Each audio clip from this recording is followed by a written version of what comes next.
আপনি আমার স্বামী না? আমাকে বাঁচাবেন বলেই তো বিয়ে করেছেন নাকি? ভুলে যাচ্ছেন কেন এত সহজে? আরাজ বুঝতে পারছে না মায়ের এইরকম আচরণের কারণ কি। হঠাৎ রেগে যাচ্ছে, বিষয়টা বোঝার চেষ্টা করছে না, অপরিপক্কদের মতো আচরণ করছে। কি হলো হঠাৎ মায়া? আরাজ কিছু বলার আগে নিচ থেকে তানিয়ার গলার পাওয়া গেল। ও চিৎকার করে বলছে, কিরে মায়া, সিয়ামের মেয়ে হয়েছে কিছুক্ষণ আগে, দেখতে যাবি না তুই? আমরা তো যাচ্ছি, তোকেও তো যেতে বলেছে তোর বড় আব্বু। তাড়াতাড়ি নিয়ে আয় আয়। আরাজ তাকালো মায়ার দিকে। সিয়ামের বইয়ের মেয়ে হয়েছে, তবে কি এই কথা শুনেই ওর রাগটা এত বেশি বেড়ে গিয়েছে? এই কারণে কি ও এত ডিস্টার্ব? যাও, রেডি হয়ে নাও, আমার বাচ্চাটাকে দেখতে যাব। যাব না, আমি পারবো না এইসব দেখতে, সহ্য হবে না আমার। আজকে না হয় পালাতে পারবে, কিন্তু ভবিষ্যতে ভবিষ্যতে তো তোমাকে আমাকে ফেস করতেই হবে। মায়া উত্তর দিল না। আরাজ আবারও বলল, পরিস্থিতি থেকে পালিয়ে গেলেই তো আর সবকিছুর সমাধান হয় না মায়া। মানছি তুমি সিয়ামকে ভালোবাসো, কিন্তু সে অন্য কাউকে ভালোবাসে, তার প্রমাণস্বরূপ আচ্ছেদ বাবা হয়েছে। এরপরেও কি তোমার মনে ওকে নিয়ে ভাবনা পুষে রাখা ঠিক? মায়া জোরে জোরে শ্বাস নিতে লাগলো। বোঝা যাচ্ছে কান্না আটকানোর চেষ্টা করছে। নিজের মধ্যে কতটা কষ্ট জমা রাখলে এইরকম চাপা কষ্ট হয়, সেটা মায়াকে দেখলেই বোঝা যায়। শক্ত মনের হলে যে নিজের শখের পুরুষকে অন্য নারীর সাথে দেখতে পারবে, এমনটা সব ক্ষেত্রে হয় না। তার উপরে ভালোবাসাটা যদি এতটা পবিত্র হয়, এতদিনের জমানো ভালোবাসা হয়, মায়া পারল না, আজকে আর পারল না নিজেকে আটকাতে। আরাজও মাথায় হাত রাখতেই ওকে জড়িয়ে ধরে কাঁদতে লাগলো মায়া। আরাজ কিছু বলল না, চুপচাপ ওর কান্না শুনতে লাগলো। মায়া বলছে, সব অপূর্ণতা আমার জীবনে কেন আসতে হয়? ছোট থেকে মা বাবাকে কাছে পাইনি, দাদা দাদির ভালোবাসাও পাইনি, আর এখন যাকে নিজের সবটুকু উজাড় করে ভালোবাসতে চেয়েছিলাম, সেও অন্য কারো। সুখে আছে সে, বড্ড সুখে। আমাকে তার প্রয়োজন নেই, নিজের সংসারটাকে উন্নতি করছে সে, আর আমি এগুলো নিষ্পলকভাবে দেখছি। আল্লাহ, এতটা দীর্ঘশ্বাস আমার মনে না জন্মালেও পারতো। আরাজ উত্তর দিল না, কেবল মাথায় হাত বুলিয়ে দিতে লাগলো আর চুপচাপ ওর আফসোসগুলোকে শুনতে লাগলো। অন্য সময় হলে মায়া অন্য কারোর প্রতি এতটা ভালোবাসা দেখে রাগ করতো আরাজ, ভীষণ রাগ করতো। কিন্তু এখন আফসোস হচ্ছে, ইস, মেয়েটার জীবনে আরও একটু আগে আসলে বোধহয় ভালো হতো। তানিয়া সেই সময় ওদেরকে না বলেই ওদের ঘরে ঢুকে মায়াকে ডাকতে থাকে। মায়া তানিয়ার গলা পেয়ে আরাজের থেকে সরে আসে, কিন্তু তানিয়া তার আগেই ওদের দুজনকে ওইভাবে একসাথে দেখে নেয়। বিদ্রুপ করে বলে, বাবা, বড়লোক জামাই পেলে বুঝি লাজ শরমও ভুলে যেতে হয়? না মানে, রোম্যান্স করছিলে তোমরা বুঝলাম, কিন্তু তার আগে দরজাটা লাগিয়ে দিবে না? আরও একবার, আরও একবার তানিয়া সেই বড়লোক বাড়ির খোঁচাই দিল মায়াকে। মায়া অন্য পাশে তাকিয়ে চোখ মুছলে ওর কথার মানে স্পষ্ট বুঝতে পেরেছে। তানিয়াকে কিছু বলতে যাবে তার আগেই আরাজ বলল, আসলে কি বলুন তো তানিয়া আপু, আমাদের বাড়ির কেউ না অসভ্যের মতন দরজা নক না করেই ঢুকে না। মায়া যেদিন আসে সেই দিন থেকে ওকেও দেখেছি দরজা নক না করে ঢুকে না। ভেবেছিলাম ওর বাড়ির লোকরা বুঝি এমন হবে, কিন্তু যদি জানতাম ওর বাড়ির লোক বড় লোকদের একটু ম্যানার্সও জানে না, তাহলে বড় বড় করে দরজায় লিখে রাখতাম, ঘরে ঢুকলে দরজা নক করে ঢুকবেন, নতুবা আপনাকে অসভ্যের উপাধি দেওয়া হবে। তানিয়া অপমান বোধ করলো।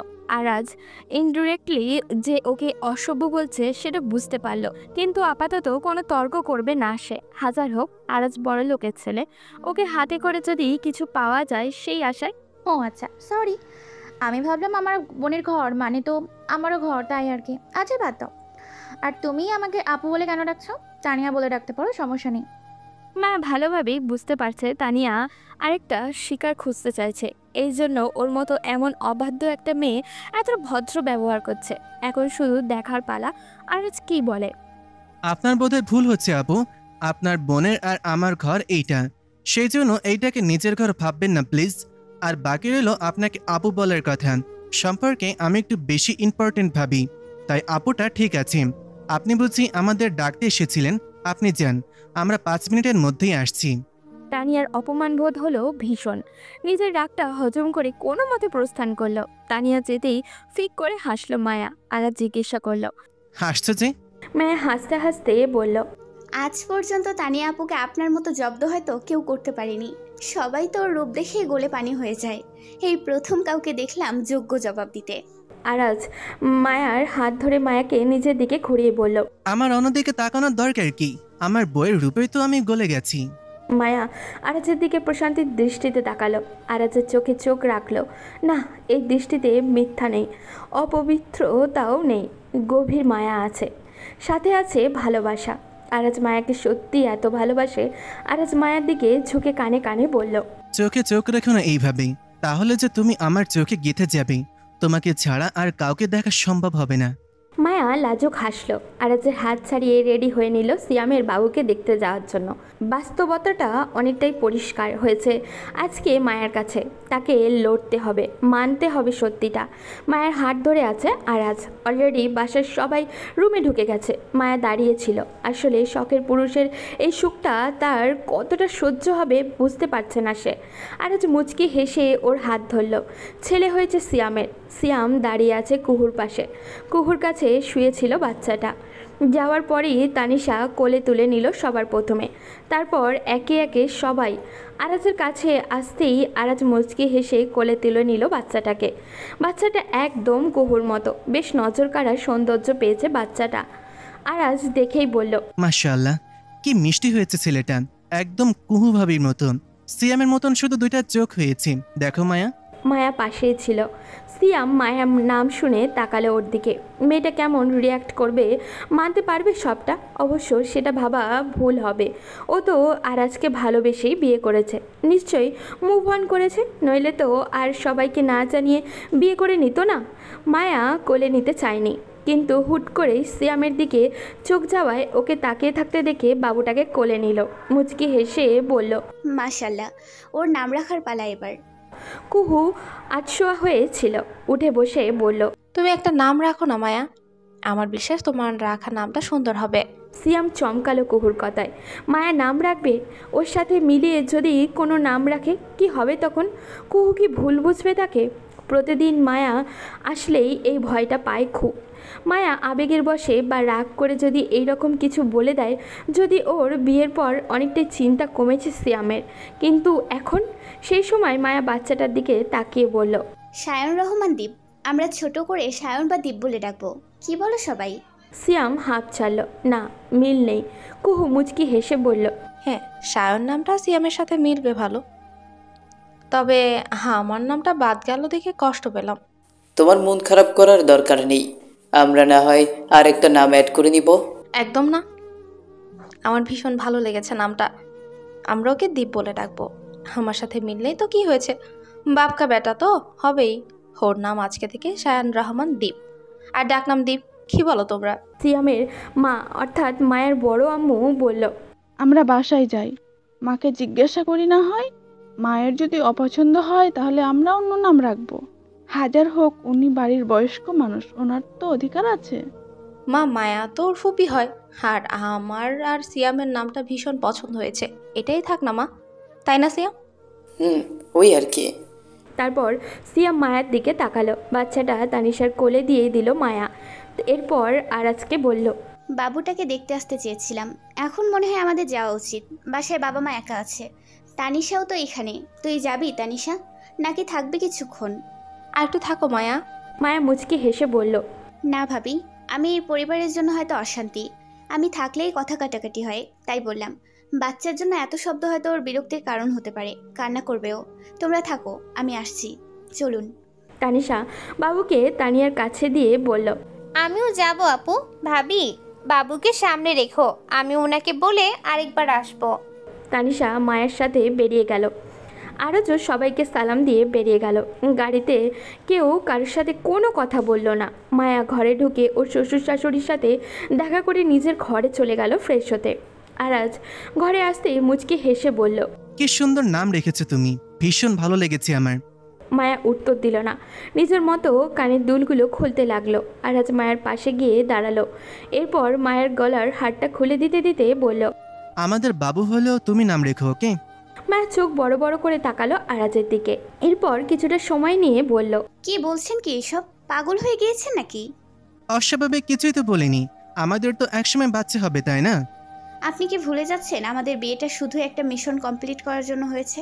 আরাজ মায়ের দুই হাত জড়িয়ে ধরে বলল, এইসব ভুলে যাও না মায়া, আমি তোমাকে ভালোবাসি, আজকের থেকে নয়। তোমার সাথে কাজ করতে করতেই তোমাকে ভালোবেসে ফেলেছি। আমি বিয়েটা মিশনের জন্য করিনি, ভালোবেসে করেছি। শুধু সুযোগটাকে কাজে লাগিয়েছি এতটুকুই। আমার সাথে স্বাভাবিকভাবে সম্পর্কটা তৈরি করো প্লিজ। আমি তো তোমাকে ভালোবাসি। মায়া হাত ছাড়িয়ে নিল। অবাক হয়নি সে। আরাজের দৃষ্টিভঙ্গি তাকে অনেক আগেই এই ইঙ্গিত দিয়েছিল, কিন্তু বিশ্বাস করতে কষ্ট হচ্ছিল তার। ভেবেছিল তার মনের ভুল, কিন্তু সেই সংশয়টা আজকে কাটিয়ে দিল আরাজ নিজেই। মায়ের হাত ছাড়িয়ে নেওয়া দেখে কষ্ট পেল আরাজ, প্রকাশ করলো না। তুমি আমাকে ভুল বুঝো না প্লিজ। আমি শুধু তোমার সাথে সারা জীবন কাটাতে চাই, এতটুকু। আপনি আবেগে পড়ে আছেন না তো? আমার মতো কাউকে আপনার মতো সুদর্শন পুরুষ কিভাবে ভালোবাসতে পারে? আপনি নিশ্চিত আপনার দিক দিয়ে? আরাজ মায়ের মুখে হাত রেখে বলল, একজন মানুষের কাছে তার ভালোবাসার মানুষ সব থেকে সুদর্শন। আপনার চোখ দিয়ে আমি সুদর্শন, আর আপনি পুরো পৃথিবীর কাছে সুদর্শন। পার্থক্য আছে। যেমন আমি তোমার কাছে সুদর্শন। তুমি বেকার কথা পেটাচ্ছ। আমি তোমাকে একটা সোজা কথা বললাম। আমি তোমাকে ভালোবাসি। আমি সংসার করতে চাই তোমার সাথে। আমি সত্যিই তোমাকে ভালোবাসি, ভীষণ ভালোবাসি। মায়া উত্তর না দিয়ে ওয়াশরুমে যেতে নিলে আরাজ ওর হাত ধরে আটকে দিয়ে বলে, কথাটা শেষ করে যাও মায়া। তোমার উত্তর চাই আমি। প্রতিদিন তোমাকে হারিয়ে ফেলার ভয় নিয়ে আমি আর থাকতে পারবো না। পারবে না আমার সাথে সংসার করতে? আমার কাছে আপাতত একটাই মূল টার্গেট, মেজো চাচা আর ডায়ানকে ধরিয়ে দেওয়া।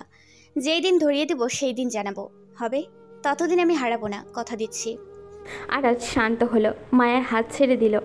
এইটুকু কথাতেই ও শান্তি পেয়েছে অনেক। আজকে হালকা লাগছে আরাজের। মায়া আর যাই হোক এতটা নির্দয় হবে না পরিশেষে। দায়ান আজকে রাতে ঘরে আছে। খাওয়া দাওয়া শেষে আগেই চলে এসেছে ও।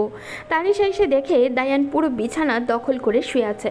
তানিয়া বুঝতে পারছে না ও কি দায়ানকে ডেকে দিবে, কিন্তু দায়ান সরতে না বললে সে কোথায় শুবে। তানিশা আস্তে করে গিয়ে একবার শুনছেন বলে ডাক দিতেই দায়ান ঘুম মাখা কণ্ঠে বলল, কি হয়েছে? ঘুম ঘুম কণ্ঠে দায়ানের কি হয়েছে কথাটা ভীষণ মোহনীয় লাগলো তানিশার। এমনটা না যে দায়ানকে তানিশার অপছন্দ। প্রথম দেখেই ক্রাশ খেয়েছিল তানিশা দায়ানের উপরে, কিন্তু ক্রাশ যে এভাবে জামাই হয়ে যাবে বুঝতে পারেনি ও। তাই প্রথম ব্যাপারটা হজম করতে অনেক কষ্ট হচ্ছিল তানিশার, কিন্তু এখন সে খুশি। কি হয়েছে? ঘুম থেকে ডেকে কথা বলছো না কেন? তানিশা হুঁশে ফিরল, আস্তে করে বলল, একটু সাইড হন, আমি ঘুমাবো তো। ঘুমাও, সোফায় বালিশ দেওয়া আছে, ঘুমাও যাও। তানিশা অবাক হয়ে বলল, কি বলছেন এইসব? যা বলছি শুনতে পাওনি? সোফায় শোবে তুমি। আমার সাথে আমি কাউকে অ্যালাউ করবো না। বিরক্ত লাগে আমার। আর হ্যাঁ, কোনো প্রশ্ন করবে না। আমার কোনো ইচ্ছা নেই তোমার প্রশ্নের উত্তর দেওয়ার। তানিশার কষ্ট হলো, কিন্তু ও কথা বাড়ালো না। হয়তো দায়ানের কোনো কারণে মেজাজ বিগড়ে আছে, তাই কথা না বাড়িয়ে সোফায় চুপচাপ গিয়ে শুয়ে পড়ল। বুঝতে পারছি না আজকে প্রধানমন্ত্রী কি বলবে। সেনা প্রধানই বা আমাদের চারজনকেই কেন ডাকলো? আমাদের বাকি টিমমেটদের কেন যেতে বারণ করলো? আরাজ গাড়ি চালাতে চালাতে বলল, যেটাই বলুক আমাদের উত্তরটা খুব ভেবেচিন্তে দিতে হবে। মোটেও রাগ করা চলবে না। মায়া আরাজের দিকে না তাকিয়ে বাইরের দিকে মুখ রেখে বলল, আপনার রাগটা আগে কন্ট্রোল করা প্রয়োজন মনে হয়। মায়ের কথায় আহাত মুচকি হেসে বলল, ঠিক বলেছেন ভাবি। মায়া ভাবি ডাক শুনে চমকে তাকালো, মুখ কুচকে বলল, এই ভাবিটা আবার কে? আরাজ স্যার তো আমার শুধু বস না, একদম আমার ভাইয়ের মতো। আর তুমি তার বউ, অর্থাৎ আমাদের ভাবি। তাই তোমাকে ভাবি ডাকলাম। এইসব ভাবি টাবি ডাকতে কে বলেছে তোমাকে? বিরক্তিকর। কিন্তু আমাদের তো আরাজ স্যারই বলেছে তোমাকে ভাবি ডাকতে। আর ভাবি ডাকে সমস্যা কোথায়? যা ইচ্ছা বলো। আরাজ মুখ টিপে হাসছে। মায়াকে এভাবে বিরক্ত করতে তার বেশ ভালো লাগে। পৌঁছে গেল সবাই কিছুক্ষণের মধ্যে গণভবনের কাছেই। সেখানে গিয়ে প্রথমেই সেনাপ্রধানের সাথে দেখা করলো আরাজ। বাকিরা সবাই বাইরে ছিল। সেনাপ্রধান আরাজকে সাথে নিয়ে বাইরে আসলো। এরপর সবাইকে সার্চ করার পর ওরা প্রধানমন্ত্রীর বিশেষ মিটিং রুমে প্রবেশ করলো। এরই মধ্যে তাদের সাথে সেনাবাহিনীর বেশ কয়েকজন উচ্চ পদস্থ কর্মকর্তারাও যোগ দিয়েছেন। প্রধানমন্ত্রী শামীমা চৌধুরীর সাথে হাত মেলানোর পর সবাই সোফায় বসলো। ইলা তখন হালকা করে মায়ের কানে কানে বলল, এই মহিলাকে দেখলেই আমার কটকটির কথা মনে পড়ে। কি ভয়ানক চাহনি। বিশেষ করে ওর বিয়ের ছবি দেখলে আমার ওর বরের জন্য দয়া হয়। মায়া ইলাকে চিমটি কাটলো আস্তে করে, এরপর কানে কানে বলল, এইসব ব্যাপারে এখন কথা বলার প্রয়োজন নেই। শুনতে পেলে আজকে তুই শেষ। চুপচাপ মুখে হাসি রেখে বসে থাক। শামীমা চৌধুরী দরজার দিকে তাকালো। এরপর ইশারায় কাউকে আসতে বলতেই সুনামধন্য 2-3 জন মন্ত্রী প্রবেশ করলেন। তাদের পিছন পিছন দায়ানও প্রবেশ করলো। শামীমা চৌধুরী তখন দায়ানকে ইশারায় নিজের কাছে সোফায় বসতে বললেন। দায়ান বসতেই তিনি মুচকি হেসে বললেন, খুব কাছের মানুষ আমার, অনেকটা ছেলের মতো দেখি। আমার সব বিপদে আমার পাশে থাকে। আমি কিভাবে ওর বিপদে পাশে না থেকে পারি, তাই আর কি তোমাদের ডাকা। তোমাদের স্যারকেও ডেকেছি, সবাই মিলে তোমাদের সাথে এই ব্যাপারে কথা বলবো তাই। আরাজ যদিও জানে ব্যাপারটা কি, তবুও মুচকি হেসে বলল, ম্যাডাম ব্যাপারটা কি একটু খুলে বলতেন?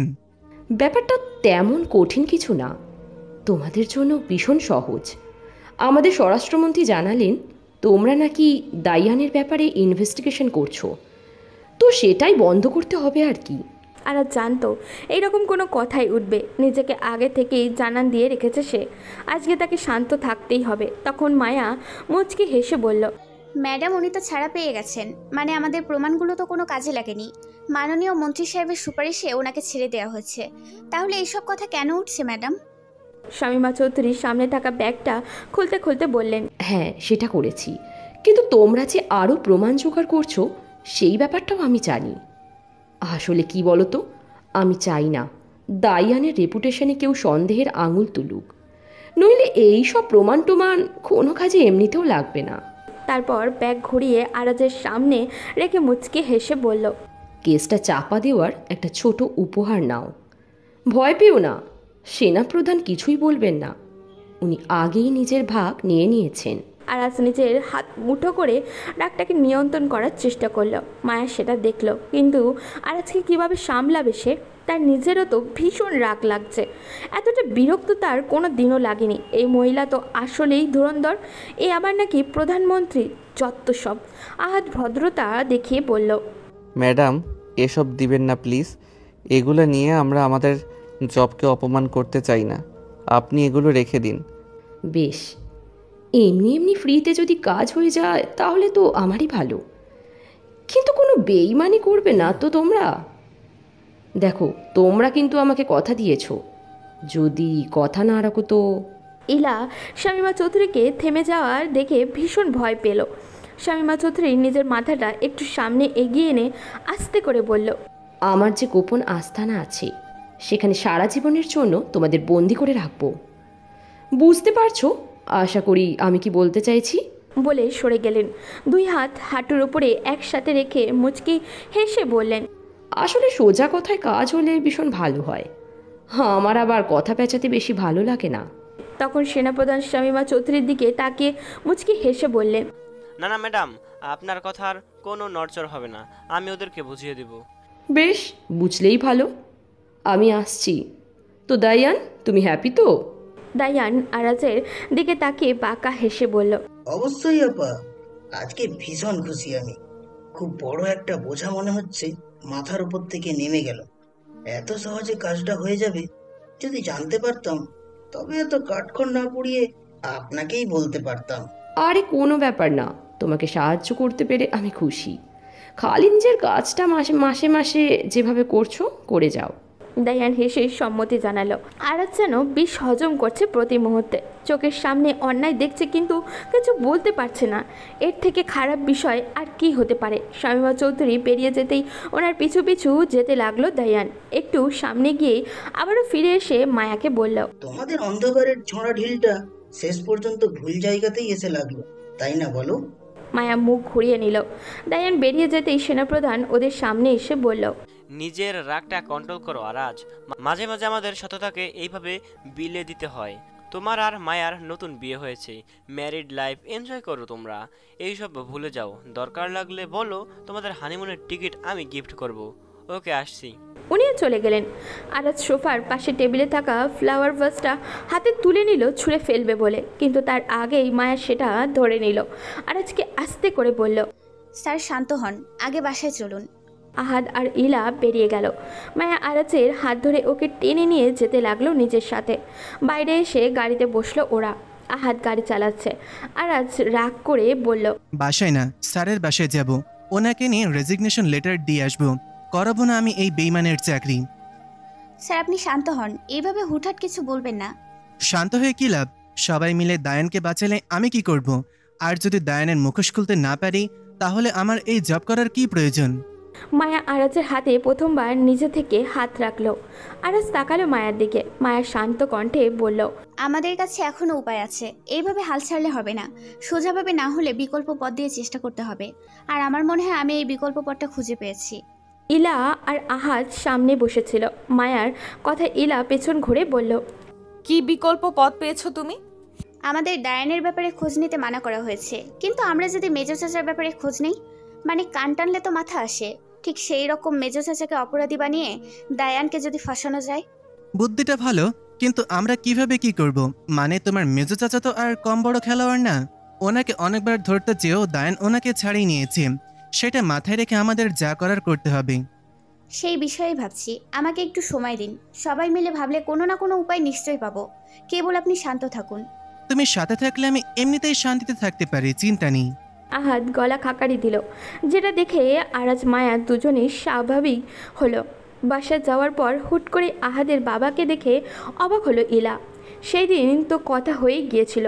আহাদও তাকে এই ব্যাপারে সেদিনের পরে আর কোনো কিছুই বলেনি, কেন কোনো কথাও জিজ্ঞাসা করেনি। ইলা তো নিজের মনকে মানিয়েই নিয়েছিল।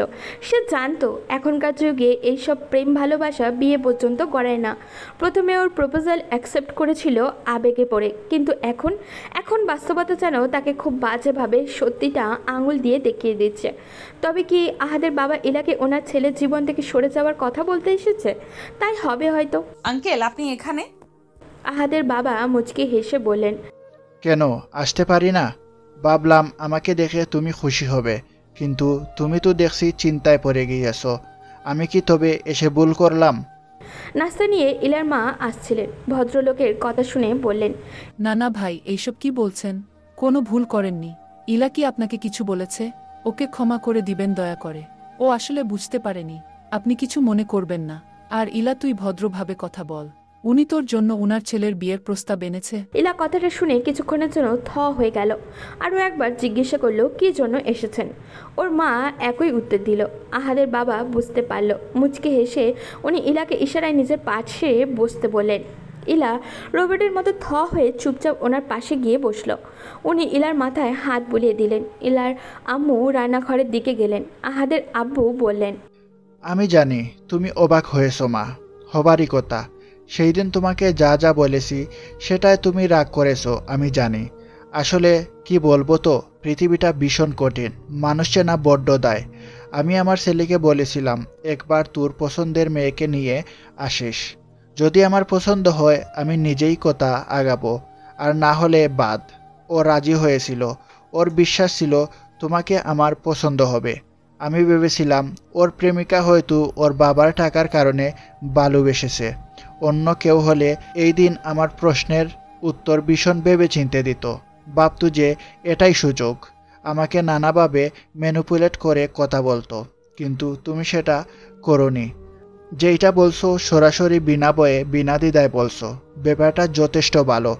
তারপর আমি চুপ ছিলাম, কারণ আমি দেখতে চেয়েছিলাম আমার ব্যাপারে আমার ছেলেকে তুমি সব বলে উস্কে দাও কিনা। কিন্তু না, আমার ছেলে আমাকে এই ব্যাপারে কিছু জিজ্ঞাসা করেনি, আর না কোনো অভিযোগ করেছে। ও আমার সামনে স্বাভাবিক থাকলেও আমি জানতাম ওর খারাপ লাগাটাও। ও তোমাকে অনেক ভালোবাসে মা, ওকে ফিরিয়ে দিও না। ইলা আশ্চর্য হয়ে সবটা শুনছে। ভিতরের ঘর থেকে হুইল চেয়ারে করে ইলার বাবা বেরিয়ে এলেন। সবটা শুনে উনি মুচকি হেসে বললেন, আর না করিস না মা, উনি আমাদের এসে সবটা বলেছেন। আমাদের খেয়াল রাখার জন্য তোর ছোট বোন তো আছেই, তাই না? ও আমাদের খেয়াল রাখবে। দেখিস স্কুল থেকে ফিরেই বলবে, আপু তুই বিয়ে কর, আমি আছি। ইলা লজ্জায় মাথা নিচু করল। আহাদের বাবা বললেন, বেয়াই মশাই, মেয়ে মনে হয় আমাদের রাজি। আমরা বরং চলুন ডেটটা ফিক্সড করে ফেলি। আহাদ এখনই আসবে। ও আসলে রিং পরিয়ে এঙ্গেজমেন্টটা করিয়ে নিব। ওনার কথায় মাঝে আহাদ চলে আসলো। একবারও তাকালো না ইলার দিকে। ইলা কয়েকবার তাকে সেও মুখ ঘুরিয়ে নিয়েছে। ওদের আংটি পরানো শেষ হলো। ইলার বাবা বললেন, ইলা তুই আর আহাত তোর ঘরে যা, আমরা দুই বেয়াই এখানে তোদের বিয়ের ডেটের ব্যাপারে কথা বলি। কি বলেন ভাই সাহেব? মনের কথা বলেছেন আপনি। যাও মা, তোমাদের ঘরে যাও। ইলা উঠে নিজের ঘরের দিকে রওনা দিল। আহাদর পিছু পিছু গেল। ইলা মাথায় এতক্ষণ ওড়না দিয়েছিল। মাথা থেকে ওড়না নামিয়ে নিল ও আহাদের দিকে রাগী চোখে তাকিয়ে বলল, তুই সব জানতি, আমাকে বলিসনি কেন? আহাদ ভদ্র রূপ পাল্টে নিজের আসল রূপে চলে গেল। বিছানায় গিয়ে টান টান হয়ে শুয়ে পড়ল। তুই তো আমাকে পাত্তা দিস না, কথা বলার প্রয়োজনই মনে করিস না, তাই আমিও তোকে বলিনি। ইলা আহাদের পাশে গিয়ে বসলো। আমি তো ভেবেছিলাম আমাদের মধ্যে সব শেষ, তাই। আহাদ উঠে বসলো। ইলার মাথায় একটা টোকা দিয়ে বলল, তুই এখনো বাচ্চা ইলা, সম্পর্কের মানে জানিস? কোনো সম্পর্ক এভাবে হুট করে ভেঙে দেওয়া যায় না। সম্পর্কের ক্ষেত্রে অন্তত কোনো অপরিপক্কতা দেখাতে নেই। তুই আমার সাথে কথা বলতে পারতিস, আমাকে সবটা জানাতে পারতিস, আমি বাবাকে বোঝাতাম, কিন্তু তুই সেটা না করে নিজের মনেই সব জল্পনা কল্পনা এঁকে বসে থাকলি। প্লিজ ইলা, এখন আমাদের বিয়ে হয়ে যাচ্ছে, স্বামী স্ত্রী হওয়ার আগে আমরা ভালো বন্ধু। এটা মাথায় রেখে ভবিষ্যতে যে কোনো বিপদ আসলে আমাকে বলবি। দুইজন মিলে সব কিছু সমাধান করতে হয়, কারো একার পক্ষে কোনো কিছু ভেবে সিদ্ধান্ত নিলে চলে না। ইলা মাথা নাড়ালো। সত্যি তার ভুল হয়ে গিয়েছে, অনেক বড় একটা ভুল। এইভাবে আহাদকে অন্য সবার মতো ভেবে ওকে সরিয়ে দেওয়াটা উচিত হয়নি তার। আহাদ মুচকি হেসে ইলাকে জড়িয়ে ধরল। ইলা শান্ত হয়ে মিশে থাকলো আহাদের বুকে। এই বুকে শান্তি আছে। হ্যাঁ, এই বুক তার শান্তির আশ্রয়, বুঝতে পারছে সে এখন। কিন্তু এই ক্ষেত্রে যে দায়ান আমাদের থেকে বাঁচবে না তার গ্যারান্টি কি মায়া? মানে দায়ান যদি আবার তোমার মেজো চাচাকে বাঁচিয়ে নেয় তখন? বাঁচাবে না। আমি যতদূর জানি তানিশাকে সত্যি ভীষণ ভালোবাসে মেজো চাচা।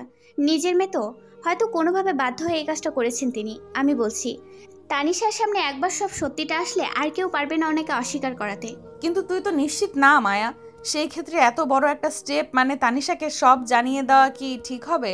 একবার চেষ্টা তো করি, তাই না? আমি নিজের মনে প্রতিজ্ঞা করেছি ইলা, তোদের বিয়ের আগেই ওই দায়নের মুখোশ আমি ফাঁস করব। কিন্তু তার জন্য আমার কাছে এইটা করা ছাড়া আপাতত আর কোনো উপায় নেই। দায়ানের চালে ওকে মাত করতে হবে। ওদের আস্তানা তো আমরা চিনেই গেছি, ওখানে কি তাহলে লোক লাগাবো? আর ওরা ওই জায়গায় থাকবে তো? দায়ান না থাকলেও মায়ার মেজো চাচা থাকবে, খবর আছে। আজকে আরও একটা ড্রাগ ডিল আছে ওদের, থাকতে তো হবেই। আমি তানিশাকে নিয়ে যাব এখানে আজকে রাতে, আর ওদের সব কিছু রেকর্ড করার দায়িত্ব তোমাদের নিতে হবে, বুঝেছো তো? আহাদ ইলা সবটা ভালো মতো আরও একবার প্ল্যান করে নিল। ওরা বেরিয়ে যেতেই মায়াও পিছু পিছু যাচ্ছিল। সেই সময় আরাজকে পিছন থেকে জড়িয়ে ধরল। মায়া চমকালো, ইতস্তত বোধ করলো। আরাজ ওর ঘাড়ে মাথা রেখে বলল, এত বলতে কই রাখো তুমি প্রিয়তমা? সারুন স্যার প্লিজ। এইসব স্যার ডাকা বাদ দাও তো। আজকের থেকে আরাজ বলবা আর তুমি বলবা, ওকে? মায়া উত্তর দিল না। আরাজ আরো জোরে চেপে ধরে বলল, যতক্ষণ না রাজি হবা ততক্ষণ ছাড়বো না। বলো নাম ধরে আর তুমি ডাকবে। মায়া হাত ছাড়ানোর চেষ্টা করলো, পারল না। মায়া শান্ত হলো। আরাজ মায়ের ঘাড়ে নিঃশ্বাস ফেলতে লাগলো। মায়া আরও বেশি দুর্বল হয়ে পড়ল। বাধ্য হয়ে শেষে স্বীকার করলো, আচ্ছা বলবো, এখন ছাড়ুন। আবার আপনি তুমি করে বলো, ছেড়ে দেব। আরাজ ছাড়ো প্লিজ। আরাজ ছেড়ে দিল। সাথে সাথে ছাড়া পেতেই মায়া দ্রুত ঘর থেকে বেরিয়ে গেল। আরাজ বাঁকা হেসে বলল, তোমাকে এইভাবে জোর করে মানাতে হবে মায়া। তোমাকে জোর করে না মানালে নিজের মনকে বদলাবে না তুমি। নিজের মনের উপর কোনো জোর দিতে পারবে না, উল্টে তোমার মন তোমাকে জোর করে সিএমের কথা ভাবাবে। বিয়ে যখন হয়েছে তোমার মনে ভালোবাসা আনার দায়িত্ব আমার। আমাকে কোথায় নিয়ে যাচ্ছ আপু? মায়া গাড়ি চালাতে চালাতে বলল, যেখানে নিয়ে যাচ্ছি সেখানে অনেক কিছু বুঝতে পারবে তুমি। তবে শর্ত একটাই, যতক্ষণ না আমি তোমাকে কিছু বলবো ততক্ষণ তুমি কোনো রিয়েক্ট করবে না, কোনো রকম কোনো কথা বলবে না, বুঝেছো? তানিশা মাথা নাড়ালো। সে জানে না মায়া কি করতে চাইছে। সে শুধু জানে তার আপু যা করবে তার ভালোর জন্যই করবে, কোনো ভুল হবে না এতে। ছোটবেলার কথা আজও মনে পড়ে তানিশার। যখনই কোনো ভুল করত তখনই মায়া ওর নিজের উপরে দোষ নিয়ে নিত, কিছু বললে উত্তর দিত না। তানিয়া কোনো ভুল করলে সেটাও মায়ের উপর দিয়ে দিত। তানিশা কিছু বলতে গেলে ওকে ধমক দিত। কিন্তু মেয়েটা কিছুদিনের মধ্যে উচ্ছন্নে চলে যাওয়ার পরই সবাই বুঝেছে যে তানিয়া ঠিক কী রকম মেয়ে। গাড়ি থামতেই তানিশা মায়ের কথা মতো ওর সাথে যেতে লাগলো। সেদিনের মতো পিছনের ওই ভাঙা জানালা দিয়ে ঢুকে গেল ওরা। তারপর ওই ড্রামের পিছনে গিয়ে লুকিয়ে পড়ল। কিছুক্ষণ অপেক্ষা করতেই দুজন লোক আসলো ওই জায়গায়। ওরা একপাশে দাঁড়িয়ে কারোর একটা অপেক্ষা করতে লাগলো। কিছুক্ষণ পর সে জায়গায় তানিশার বাবা অর্থাৎ মায়ার মেজো চাচা চলে আসলো। তানিশার বাবা বলে ডাকতে যাবে তার আগেই ওর মুখ চেপে ধরল মায়া। ওকে ইশারায় চুপ থাকতে বলল। তানিশা চুপ করে বসে রইল। মায়ার মেজো চাচার লোক দুটোর সাথে হাতে থাকা ব্যাগগুলো এক্সচেঞ্জ করে নিল। তখন একটা লোক শয়তানি হাসি দিয়ে বলল, ড্রাগের ব্যবসা তো ভালোই চলছে, অস্ত্রের ব্যবসা শুরু করবেন নাকি? সেটা ভালো চলবে, ক্লায়েন্ট তো বেশ বড় লোকই আছে। ধরব ভাবতেছি মেয়ে পাচারের কাজও শুরু করব। বেশ সহজ কাজ, শুধু বসের সাথে আলাপ করা বাকি। আপনার তো মেয়ে আছে, আপনার মেয়েদেরকে দিয়ে শুরু করবেন নাকি? তিনজন এই কথা একসাথে হেসে উঠল। তানিশার চোখগুলো চলচল করে উঠল। ওর বাবা এইরকম মানুষ। সব থেকে বড় কথা হলো নিজের মেয়ের ব্যাপারে এইরকম একটা কথা নিজের বাবা কিভাবে সহ্য করতে পারে। তানিশা নিজেকে আটকে রাখতে পারল না। মায়ার বাধা উপেক্ষা করে এগিয়ে গেল। কান্না ভেজা কণ্ঠে বলল, বাবা তুমি এইভাবে বলতে পারলে তোমার মেয়েকে? তানিশার বাবা হঠাৎই তানিশার আগমনের জন্য প্রস্তুত ছিল না। চমকালেন উনি। তোতলাতে বলতে লাগলেন, তুই? তানিশা তাচ্ছিল্য করে বলল, কেন? নিজের মেয়ের সম্মানহানির মজা নিচ্ছিলে আর মেয়ে সেটা দেখলেই দোষ? লোক দুটো একে অপরের দিকে তাকিয়ে তানিশার বাবাকে জিজ্ঞাসা করলো, আপনার মেয়ে এখানে কেন? এসব কি হচ্ছে এখানে? আমরা কিন্তু আপনার বসকে কমপ্লেন করতে বাধ্য হব। তানিশার বাবা থতমত খেয়ে গেলেন। একদিকে মেয়ে আর একদিকে ক্লায়েন্ট। তানিশার বাবা বললেন, দেখ মা, তুই ভুল ভাবছিস। আমি কেবল গুটি, আসল খেলোয়াড় কিন্তু অন্য একজন। আমি শুধু ওনার হয়ে কাজ করি, বিশ্বাস কর। মায়া বের হয়নি ততক্ষণ। এই কথা শুনে আড়াল থেকে বের হয়ে তানিশার পিছনে দাঁড়ালো। তানিশার বাবা আরও একবার চমকালেন। মায়া মুচকি হেসে বলল, তার মানে আপনি স্বীকার করছেন আপনি এইসব কিছুর সাথে জড়িত, তাই না? তানিশার বাবা থতমত খেয়ে গেলেন আরও একবার। ঘাম বেরিয়ে গেল তার। তানিশা কান্নামাখা কণ্ঠে নাক টানতে টানতে আবারও বলল, কি হলো বলো? তুমি সব কিছু করেছো তো? এই তুমি আমাকে ভালোবাসো বাবা? কাজের নামে বাইরে গিয়ে এইসব অবৈধ কাজ করো তুমি, আর আমরা ভাবি আমাদের বাবা আমাদের গর্ব। মেয়ে পাচার করতে চাও তুমি? তো প্রথমে কাকে পাচার করবে? তানিয়া আপু নাকি আমাকে? তানিশার বাবা তানিশাকে থামিয়ে দিয়ে বললেন, বিশ্বাস কর মা, আমি কেবল একটা গুটি, আসল মাস্টারমাইন্ড তো ওই দায়ান। বিশ্বাস কর, আমি কিছু করিনি। নিজের কথা থেকে নচ্চর করবেন না তো। আপনি কিন্তু স্বীকার করলেন এইসব ড্রাগ স্মাগলিং এর মাস্টারমাইন্ড দায়ান। হ্যাঁ, আমি স্বীকার করছি। লোভের বসে আমি কাজ শুরু করেছিলাম ঠিকই, কিন্তু পরে বেরিয়ে আসতে চাইলেও পারেনি। দায়ান আমাকে আটকে দিয়েছিল। এমনকি তোর বিয়েও আমাকে ব্ল্যাকমেল করেছে। সেই জন্য লোকটা খারাপ যেন তোর বিয়েতে আমি বাধা দেইনি। আমি তোদের দুই বোনকে ভীষণ ভালোবাসি মা, আমাকে ভুল বুঝিস না। হুট করেই তখন সেখানে কিছু পুলিশ আর প্রেসের লোকজন আগমন ঘটল। ওরা পুরোটা লাইভ রেকর্ড করেছে, টিভিতে দেখানো হয়েছে। অর্থাৎ দায়ানের সমস্ত কিছু এইবার পাবলিকভাবে ফাঁস হয়ে গিয়েছে। তানিশার বাবা ভয় পেয়ে যায়। মায়ের দিকে তাকালে মায়া বাঁকা হেসে বলে, কেমন সারপ্রাইজ দিলাম চাচু। আমাকে একজন শিখিয়েছিল যেখানে ট্রিক কাজে লাগে না সেখানে ইমোশন কাজে লাগাতে হয়, তাই আমিও সেই পদ্ধতি কাজে লাগালাম। আরাজ মায়ের কথা শুনে তাকালো মায়ের দিকে। এই কথাটা ট্রেনিংয়ের শুরুতে একদিন আরাজই বলেছিল মায়াকে। অনেক কিছু মাথায় রেখেই ওদের চলতে হয়, সেই সাপেক্ষে কথাটা বলেছিল আরাজ। সেই দিনের সেই কথাটা মায়া যে এখনও মনে রেখে এই অসম্ভব কাজটা সম্ভব করবে সেটা চিন্তাই করেনি সে। ভালো লাগছে আজ তার। আজকে প্রাপ্তিটা ভীষণভাবে ধরা দিয়েছে তাকে। মিডিয়ায় দায়ানের বিরুদ্ধে খবর প্রচার করতে লাগলো। আরাজের অনুমতি নিয়ে পুলিশ মায়ার চাচাকে নিয়ে রওনা দিল। আরেকটা টিম বের হলো দায়ানকে ধরার জন্য। জায়গাটা সিল করে তল্লাশি শুরু হয়ে গেল। অনেক এভিডেন্সও পাওয়া গেল সেখান থেকে। আরাজ তখন মায়াকে বলল, মায়া, বাসায় গিয়ে বাবা মাকে সামলাতে হবে। দ্রুত তানিশাকে নিয়ে আরাজ আর মায়া বাসায় রওনা দিল। বাসায় যেতেই দেখলো আরাজের বাবা মাথায় হাত দিয়ে বসে আছে। পাশে ওর মা বাবার চোখের পানিও মুছছে। সামনে টিভি অন করা। খবরে দায়ানের সব কুকীর্তি প্রকাশ করা হচ্ছে একের পর এক। তানিশা দাঁড়িয়ে আছে নিস্তব্ধ হয়ে। আরাজ ওর মা বাবার কাছে গিয়ে হাঁটু গেড়ে বসলো। ওনারা কিছু বললেন না। মায়ের কোলে মাথা রেখে আরাজ বলল, আমার ওপর রেগে আছো মা? আমি কি করতাম বলো? দায়ানকে ওর ভুলটা ধরিয়ে দেওয়ার ভীষণ জরুরি ছিল, আর এটা আমার দায়িত্ব মা। দেশের মানুষের দায়িত্ব কাঁধে নিতে গেলে এসব মায়া ত্যাগ করতেই হয়। আরাজের বাবা ছেলের কাঁধে হাত রেখে বললেন, ওকে ধরেছিস? এটা নিয়ে আমাদের কষ্ট নেই বাবা, আমাদের কষ্টে একটাই, দাইয়ানকে জন্ম দিয়ে মা বাবা হয়েও বুঝতে পারিনি। আচ্ছা, এই যে বাচ্চা মেয়েটা, ওর কি হবে? তানিশাকে কেন এইভাবে ধোকা দিল দাইয়ান? আমাদের ছেলে হয়ে এরকম কাজ কিভাবে করলো? তানিশা দীর্ঘ নিঃশ্বাস ফেলে বলল, আমাকে নিয়ে চিন্তা করবেন না বাবা, আমার বাবা আমাকে এই নরকে ঠেলে দিয়েছে, আর আমি সারা জীবন এই নরকে থাকবো। বিয়ে যখন হয়েছে তখন নিজের এই বিবাহিত সত্তাকে নিয়েই আমি বাঁচবো। কথাটা শেষ করেই ছুটে ওপরে চলে গেল তানিশা। মায়া আটকালো না, মেয়েটার একটু প্রশান্তি দরকার, একটু একা থাকা দরকার। এত বড় একটা ধাক্কা খেয়েছে মেয়েটা। হঠাৎই মেইন গেটের দিকে দৌড়ে ঘরের ভিতরে ঢুকলো মায়ার মেজো চাচি আর তার বড় মেয়ে তানিয়া। ঢুকেই তেড়ে গেল মায়ের দিকে, অকথ্য ভাষায় কথা বলতে লাগলো ওরা। কাল নাগিনী, অকৃতজ্ঞ, ছোট লোক, খাইয়ে পড়িয়ে তোকে মানুষ করলাম আজকের এই দিন দেখার জন্য, আমার স্বামীকে ফাঁসিয়ে দিলি কেন? প্রতিশোধ নিল মা, আমাদের ওপর প্রতিশোধ। মায়ার মেজো চাচি থাপ্পড় দেওয়ার জন্য হাত তুলতেই আরাত ছুটে এসে আটকে দেয়। এরই মাঝেই সিয়ামও এসে উপস্থিত হলো।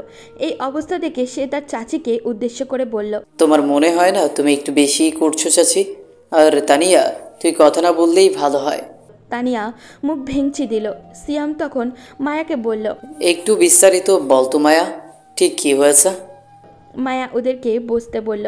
যেহেতু পুরো ব্যাপারটা ওদের কারোর কাছে ক্লিয়ার না, তাই শুরু থেকে সবটা বলল। সিয়াম সব শুনে হতভম্ব হয়ে গেল। এত বড় সাহসের কাজ তুই করেছিস? তুই সত্যি একদম তোর বাবার মতো হয়েছিস। তুই ওর প্রশংসা করছিস? আর ও যে আমাদের বাবাকে ধরে নিয়ে গেল তার ব্যাপারে সমাজে এখন আমরা মুখ দেখাবো কি করে? আর আমার শ্বশুরবাড়ির লোকেরা? তুই কি কানে কম শুনিস নাকি ঠিক ভুল কম বুঝিস? মেজো চাচা দোষ করেছে, এখানে মায়া কি করবে? সমাজ আমাদের খাওয়ায় না পড়ায় যে ওদের ধার ধারবি? আর তোর শ্বশুরবাড়ি, ওরা এমনিতেই তোকে নিবে না। যা ব্যবহার করেছিস এমনিতেও সারা জীবন বাপের বাড়িতেই থাকতে হবে তোকে। মায়া তাকিয়েছিল সিয়ামের দিকে। ছেলেটা এখনও তাকে প্রোটেক্ট করছে, তার হয়ে কথা বলছে। ঠিক এই ব্যাপারগুলোই তো তাকে বারবার দুর্বল করে দেয়। অন্য নারীর জেনেও সে সিয়ামের কথা মাঝে মাঝে ভেবে ফেলে। তুই কোনো ভুল করিসনি মায়া, আমি সবটা শুনতে এসেছিলাম। আজকে আসি, তোমরাও চলো। সিয়াম বেরিয়ে যাবে তখনই মায়া তাকে জিজ্ঞাসা করলো, বাবু আর ভাবি ভালো আছে? সিয়াম মুচকে হেসে বলল, ভালো, আসছি। কেউ আর আটকালো না ওদের। আটকানোর মতো পরিবেশও নেই এখন। দুই পরিবারের এখন কেবল শোকের ছায়া। ওইদিকে শামীমা চৌধুরী সামনে থাকা ফ্লাওয়ার বাসটা ছুঁড়ে ফেললেন। ওনার সামনে মাথা নিচু করে থরথর করে কাঁপছেন সেনাপ্রধান। ওনার ভয় একটাই, আরাজের উপরে রাগটা ওনার উপরে যেন আবার না ঝেড়ে ফেলে। ম্যাডাম, আপনি শান্ত হন, আপনাকে আমি অনুরোধ করছি। শান্ত হওয়ার প্রশ্ন আসছে কোথা থেকে? আমার কথা অমান্য করার সাহস কি করে হয় তোমার অফিসারদের? এই দেশটা আমার, এই দেশ চলবে আমার কথায়। এই দেশের লোকেরা আমার কথায় উঠবে, আমার কথায় বসবে। ওদের মতো ডাল ভাতের অফিসারদের আমি ডেকে এখানে এনে বলেছিলাম কেসটা বন্ধ করতে, তবুও ওরা শুনল না। ফোন করো, এখনই ফোন করো তোমার ওই অফিসারদের। সেনাপ্রধান কাঁপা কাঁপা হাতে ফোনটা নিয়ে দ্রুত আরাজকে ফোন লাগালো। আরাজ ওর মা বাবার পাশেই বসেছিল। ফোনে সেনাপ্রধানের কল দেখেই বুঝে গিয়েছেন এই ফোন এখন আসার কারণ কি। ফোনটা রিসিভ করে বেশ স্বাভাবিক কণ্ঠেই বলল, আসসালামু আলাইকুম স্যার, কেমন আছেন? আজকে আমার কথা মনে পড়লো, প্রশংসা করতে ফোন দিয়েছেন নাকি? সেনাপ্রধান আরাজের এমন ব্যবহারে ভীষণ রেগে গিয়ে বললেন, মজা করছো তুমি আরাজ? তুমি ভুলে যাচ্ছ আমি কে। Sorry sir. রাখো তোমাদের সরি। তোমাকে নিষিদ্ধ করা হয়েছিল এই ব্যাপারে তদন্ত না করতে। আমাদের মাননীয় প্রধানমন্ত্রী নিজে তোমাকে নিষিদ্ধ করেছেন, তারপরেও কোন সাহসে এই কাজ করেছো? স্যার, আমি তো দায়ানের ব্যাপারে কোনো কেস ঘাটিনি। আমি তো রায়হান সাহেবের বিরুদ্ধে তদন্ত করছিলাম, আর সেই ব্যাপারে আমি মেজর স্যারের পারমিশনও নিয়েছিলাম। এখন যদি কেঁচো খুঁড়তে সাপ বের হয়ে যায়, আমি কি করব বলুন তো? সেনাপ্রধান থতমত খেয়ে গেলেন। সত্যিই তো, আর যে যুক্তি তো ভুল না। ওরা তো দায়ানকে ধরেনি, ধরেছে অন্য কাউকে। তবুও নিজেদের দাপট বজায় রাখার জন্য বললেন, আমি তোমাকে এখন এই সেনাবাহিনীর কমান্ডের পদ থেকে অব্যাহতি দিলাম। তোমার মতো অবাধ্য অফিসার আমার দরকার নেই। আরাজ মুচকে হেসে বলল, ধন্যবাদ স্যার। আমাকে তাহলে আর রেজিগনেশন লেটারটা দেওয়ার জন্য আপনার মুখোমুখি হতে হবে না। আমি এমনিতেও চাকরিটা ছেড়ে দিতাম। আমার উদ্দেশ্য পূরণ হয়েছে বলে কথা। আচ্ছা, আপনাকে তো তাহলে আর স্যার বলে ডাকার প্রয়োজন নেই, তাই না? ভালোই হয়েছে। আজকের থেকে আমাকে ফোন দিয়ে আর বিরক্ত করবেন না মিস্টার সিনহা। রাখছি। আরাজের সাথে সাথে ফোনটা কেটেও দিল। সেনাপ্রধান অবাক হয়ে গেলেন। শাইমা চৌধুরীকে সবটা খুলে বলতেই উনি তেলে বেগুনে চলে উঠলেন, চিৎকার করে বললেন, না, কিছুতেই না। দায়ানকে ধরা পড়তে দেওয়া যাবে না। এই আরাজ আর ওর টিমকে তো আমি পরে দেখে নিব, তার আগে দায়ানকে বাঁচাতে হবে। ও ফেসে গেলে আমি যে এই সব কিছুর সাথে জড়িয়ে আছি সেটা জানাজানি হয়ে যাবে। নিজে বাঁচতে হলে দায়ানকেও আমাকে বাঁচাতে হবে। আমি বুঝতে পারছি তোমার কষ্টটা। আমি তোমাকে সান্ত্বনা দিতেও আসিনি, শুধু সাপোর্ট দিতে এসেছি। যে কোনো প্রয়োজন আর সিদ্ধান্ত তুমি আমাকে জানাতে পারো। আমি জানি তুমি আমাকে নিজের বড় বোন ভাবো, সেই হিসেবে এতদিন সম্মান করেছো, আর সেই অধিকার থেকে কথাগুলো বললাম। তানিশা মাথা উঁচু করে কান্না ভেজা কণ্ঠে বলল, আমি কি তোমাকে একটু জড়িয়ে ধরতে পারি আপু? মায়া মুচকি হেসে 2 হাত বাড়িয়ে দিল তানিশার দিকে। তানিশা ছুটে গেল মায়ার কাছে, ওকে জড়িয়ে ধরল শক্ত করে, যেন এখনই ছেড়ে দিলে চলে যাবে মায়া। আমার আপন তো আর কেউ রইল না আপু, সবাই শুধু স্বার্থের জন্য আমার সাথে ছিল। মা কালকে আসলো, কই একবারও তো আমাকে ডাকলো না, আমার কাছে এলো না, একবারও ফোন করলো না। তানিয়া আপু নাকি আমার নিজের বোন, কই সে তো একবারও আসলো না দেখা করতে। ওরা হয়তো ভয় পাচ্ছে আমি গিয়ে আবার ওদের কাঁধে না ঝুলে পড়ি। আপু তুই একটু শাশুড়ি মাকে বলিস আমাকে যেন বাড়ি থেকে বের না করে দেয়। আমি ঘরের এক কোণে পড়ে থাকবো, কাউকে কোনো বিরক্ত করব না, দরকার পড়লে ঘরের সব কাজ করে দিব। আমি শুধু এইটুকু জানি, তুই ছাড়া আমার আপনার কেউ নেই রে আপু, কেউ নেই। মায়ের বুকটা হাহাকার করে উঠল মেয়েটার কথা শুনে। এতটা অভিমান, এতটা খারাপ লাগা, এতটা ভয় জেগে বসেছে মেয়েটার মনে। মেয়েটাকে কি বলে সান্ত্বনা দিবে মায়া? তুই আমাদের মেয়ে হয়ে থাকবি, কারোর বউ হয়ে না। ঘরের ভিতরে ঢুকতে ঢুকতে কথাগুলো বলল আরাজের মা, সাথে ওনার স্বামী আর আরাজও আছে। মায়া বুঝতে পারল আরাজই এনেছে ওদেরকে তানিশাকে বোঝানোর জন্য। মায়ের শাশুড়ি এসে তানিশাকে জড়িয়ে ধরল, এরপর মুচকি হেসে বলল, আমি ছেলে হারিয়েছি তো কি হয়েছে, আমি একটা মেয়ে তো পেয়েছি। তোকে দায়ান ওর খেলার গুটি বানানোর জন্যই বিয়ে করেছিল। আমরা তোকে সারা জীবন মেয়ে হিসেবে আমাদের সাথেই রেখে দিব। বিশ্বাস কর, কোনো অভিযোগ করতে দিব না তোকে। তানিশা ওর শাশুড়িকে জড়িয়ে ধরে কাঁদতে লাগলো। মায়া মুচকে হেসে দেখল সেই দৃশ্য। অবশেষে আরেকটা চিন্তার সমাধান হলো। মায়াকে দাঁড়িয়ে থাকতে দেখে আরাজের বাবা গিয়ে বললেন, এক মেয়েকে আদর করলে হবে? আমাদের আরেক মেয়ে যে এখানে দাঁড়িয়ে আছে, ওর বুঝি হিংসা হয় না? সবাই একসাথে হেসে উঠল। মায়ের শাশুড়ি এসে মায়াকে জড়িয়ে ধরল, 2 মেয়ের কপালে চুমু দিয়ে বলল, হ্যাঁ, আমার তো 2 মেয়ে, বড় মেয়ে মায়া আর ছোট মেয়ে তানিশা। আজকে থেকে আমাদের পরিবারে কোনো বিপদ, কোনো মিথ্যা আসবে না। আমরা সবাই একসাথে খুব সুন্দরভাবে একটা সংসার করব। খুব দ্রুত নাতি নাতনির মুখ আমি দেখতে চাই। কি বলিস আরাজ? আরাজ ইঙ্গিত বুঝতে পেরে বলল, আমি একা আর কি বলবো, যে বাবু আনবে তাকে বলো। তখনই ওদের ঘরে ইলা আর আহাদের আগমন হলো।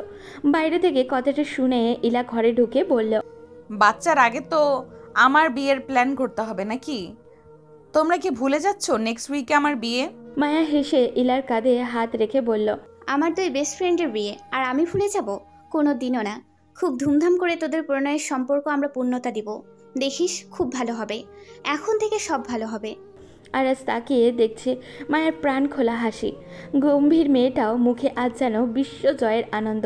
হয়তো ওর পরিবারের পাশে থাকলে মুখটা আরও উজ্জ্বল থাকতো। রুমে যেতেই আরাজ মায়ার পিছনে দাঁড়িয়ে বলল, সব ভালোর মাঝে একটাই খারাপ খবর আছে মায়া।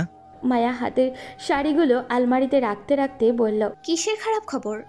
তোমার টার্গেট ধরা পড়লো, আমার টার্গেট ধরা পড়েনি। দায়ান বিদেশে পালিয়েছে।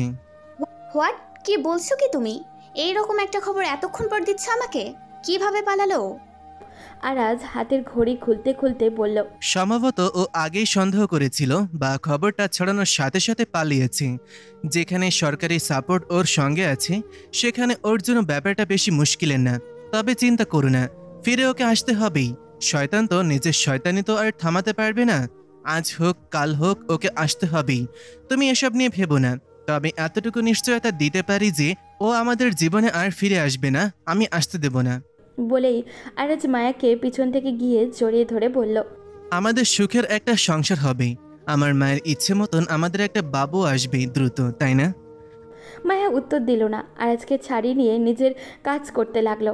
আরাজ হতাশ হলো। মায়ের সামনে গিয়ে বলল, তুমি বলেছিলে দায়ান ধরা পড়লে তুমি আমাকে গ্রহণ করবে, তাহলে আজকে কি তুমি? আমাকে ক্ষমা করে দাও, আমি নিজের মনকে বোঝাতে পারছি না কিছুতেই, ভালো লাগছে না আমার। আরাজ আর কিছু বলল না, রেগে গেছে এতটা নিশ্চিত। বেরিয়ে গেল ঘর থেকে। সময় কেটে গেছে। ইলার বিয়ে আজকে। এই পুরো সপ্তাহ আরাজ পুরো ইগনোর করে গেছে মায়াকে। মায়া কথা বলার চেষ্টা করেছে কিন্তু পারেনি।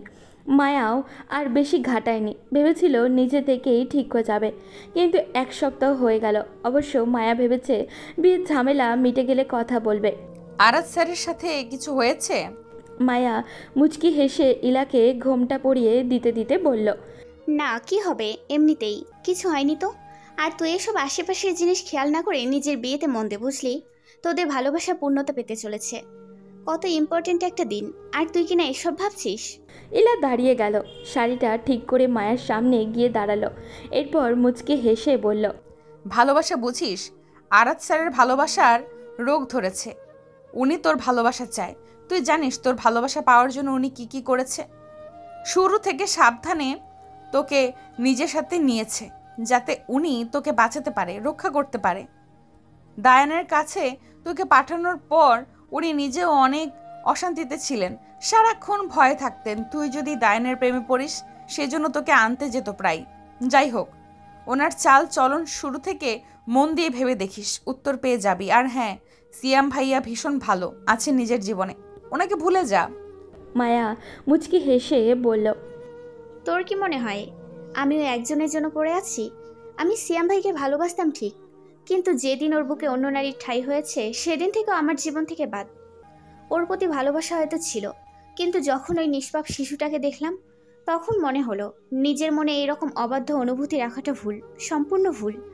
তাই ওকে নিয়ে ভাবাও বাদ দিয়েছি। আর সেদিন যখন আমি বললাম সময় লাগবে, আর আজ ভেবেছি আমি হয়তো ভুলতে পারিনি ওকে।